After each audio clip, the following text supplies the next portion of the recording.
You've got your finished round, and you go to close that bolt, and it just doesn't want to cam over, and it's really difficult to close that bolt. Man, you may have messed up.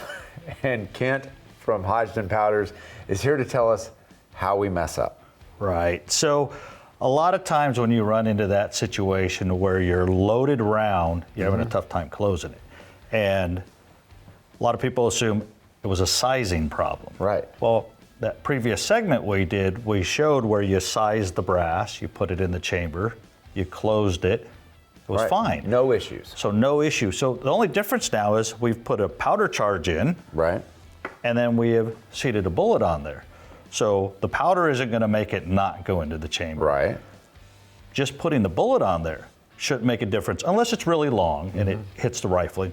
So the only other thing it could be is crimp.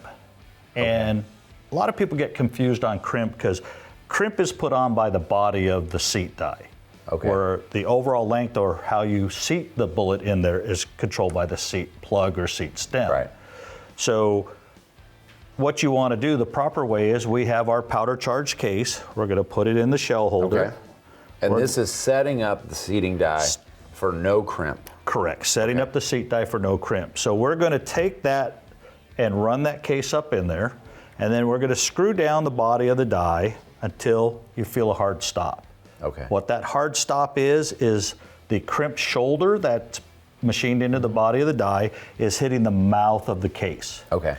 So we don't want any crimp right now. Right. So you're going to unscrew the die body, bring the die body up so that shoulder does not come into play. Okay. And you're going to tighten your lock ring, and that's going to be where you want to put that. Now we can do bullet seating depth. Okay. So you're going to then take your projectile, set it on top of the case. Okay.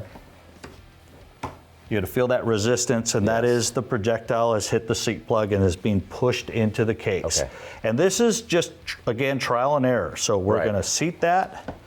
We're going to take this out. We're going to take our calipers. And then we go over to our annual manual and we figure out that its case overall length is 3.215. Right. So we're at 3.309 right now. Okay. So we're going to put this back in. We're going to just turn down the seat plug in small increments. Okay. And just checking it. And just keep checking it until we get to that 3.215. So Ken, have I ever told you how selfish I am? No. I brought you in to do all these videos because these are the problems that I have. Like I'll either go too much or too little, and I'm learning so much about how to actually set up your seating dies properly to not get that cam over problem that I have on my bolt after I've already got them loaded up. See, these are questions that you have. I know. It's questions that a lot of hand loaders have, but they don't. It's a question all you people have out there. I know it. Yeah, and I'm not giving out my cell phone number. Not even to me? You could give it, KJ. But I have another mentor in my reloading journey. So what are we at now? So we are at now, because I'm making small increments, because it's easier to make it shorter. Right. It's more difficult to make it longer. Right. So 243. Okay. So we're looking 3.215. Yeah, so we're 30 thousandths away. Okay. 219, so we're really close. So really small increment. So when you adjust that stem, after you adjust it small, you're adjusting that lock ring in there. Right, I want to tighten that up. So small adjustment, tighten that up. Mm-hmm. So if that's the right number, we could then cinch that down and then we're good.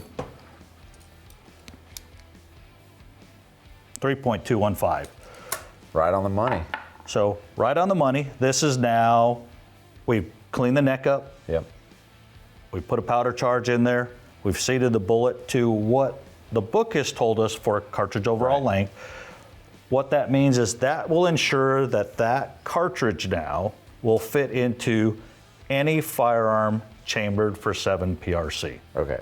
So it's kind of like what you would get from buying factory ammunition. It's just the length that's there. It'll fit in the magazine, should feed, everything will work. We can make adjustments to customize ammunition for a particular firearm, and we'll cover that a little bit later. Perfect. All right, so if you have problems with that bolt camming over, don't worry. Just take it in small increments, take your time, and you'll get there. To see all of Gun Talk's content, go to guntalk.com, guntalktv.com, or sign up for the Gun Talk newsletter.